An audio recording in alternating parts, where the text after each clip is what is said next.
પ્રભાસ પાટણના નાના કોળી સમાજ દ્વારા મહાબીજના દિવસે ભવ્ય ઉત્સવ ઉજવવામાં આવ્યો હતો। પ્રભાસ પાટણ ખાતે નાના કોળી સમાજ દ્વારા વર્ષોથી પરંપરા મુજબ મહાબીજમાં માલપુઆનો પ્રસાદ બનાવવામાં આવે છે, જેના માટે વહેલી સવારથી 8 થી 10 મોટી કડાઈમાં માલપુઆ બનાવવાની શરૂઆત કરવામાં આવે છે અને આખા દિવસ દરમિયાન આ કામગીરી શરૂ રહે છે। આ માલપુઆને મિની ટ્રેક્ટરમાં ભરી અને નાના કોળી સમાજની ઓફિસ સ્ટોરમાં કરવામાં આવે છે અને રાત્રિના 5000 થી વધુ લોકો માટે આ મહાપ્રસાદ પીરસવામાં આવે છે। આ મહાપ્રસાદ બીજના પર્વ નિમિત્તે સમાજના દરેક લોકો પોતાના કામ ધંધા બંધ રાખી ઉત્સવમાં જોડાય છે, તેમજ સમાજના આગેવાનો પણ આ મહાપ્રસાદમાં બીજ ઉત્સવમાં હાજરી આપે છે। રાત્રિના સમયે રામદેવપીરના મંદિરે પાટોત્સવ રાખવામાં આવે છે, ભજન સત્સંગ કરવામાં આવે છે। આ કાર્યક્રમને સફળ બનાવવા માટે નાના કોળી સમાજના પ્રમુખ પ્રવીણભાઈ ચુડાસમા, ઉપપ્રમુખ કેતનભાઈ પરમાર, ખજાનચી જગદીશભાઈ વાજા, આગેવાન વજુભાઈ ગઢિયા, આગેવાન જીતુભાઈ ગામડિયા, મહિલા સમિતિના હીરુબેન ગજેરાના માર્ગદર્શન હેઠળ સમાજના યુવાનો, સ્વયંસેવકો અને જહેમત ઉઠાવી હતી। જે કેસની ગુજરાતી સાથે મહેશ વાજા, સોમનાથ।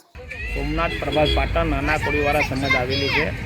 ઘણા વર્ષોથી ભગવાનની બીજની ઉજવણી કરવામાં આવે છે ને નાના મોટા છોકરાઓ સમાજના બધાએ કામ કરવા માટે હાજરી આપે છે અને બધા આગેવાનો હાજરી આપે ને કોળી સમાજના ધારાસભ્ય વિમલભાઈ ચુડાસમા, રાજેશભાઈ ચુડાસમા તથા સમાજના બધાય આ છોકરાઓ એમાં હાજરી આપે ને બીજું રામાપીરના સોમનાથ મંદિરથી રામાપીરની ધજા કરવાની છે।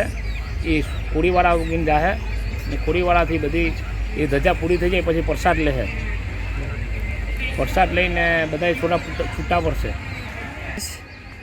7000 માણસનું જમવાનું રસોડું બનાવેલું છે।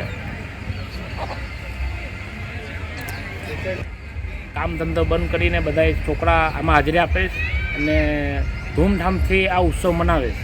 મારું નામ જગદીશભાઈ રાજાભાઈ વાજા અને હું નાના કોળી સમાજમાં આગેવાન છું અને અત્યારે અમે મહાબીજની ભરપૂર તૈયારી કરી રહ્યા છીએ અને થઈ રહી છે, કારણ કે અમારે આજે આખો સમાજ પ્રસાદી લેશે અને તેના લીધે 6 થી 7000 લોકો આજ પ્રસાદીનું ગ્રહણ કરશે અને ત્યારે આજે દેરીએ જાણે કે વેનેશ્વર મંદિરની પાસે અમારા માલપુઆ પણ બની રહ્યા છે કે ત્યાંથી ટ્રાન્સફર થાય નાના સમાજની વંડીમાં આવે છે અને ત્યાંથી રામદેવપીર મંદિરના આરતી પત્યા બાદ 6 થી 7000 લોકો પ્રસાદી ગ્રહણ કરશે અને સંસદ સભ્ય શ્રી રાજેશભાઈ ચુડાસમા અને ધારાસભ્ય શ્રી અમારા વિમલભાઈ ચુડાસમા પોતે પણ પ્રસાદીનું ગ્રહણ કરવા દર વર્ષે આવે છે અને આ વર્ષે પણ આપણે શાંતિપૂર્વક આ બીજનું આયોજન કરીએ છીએ।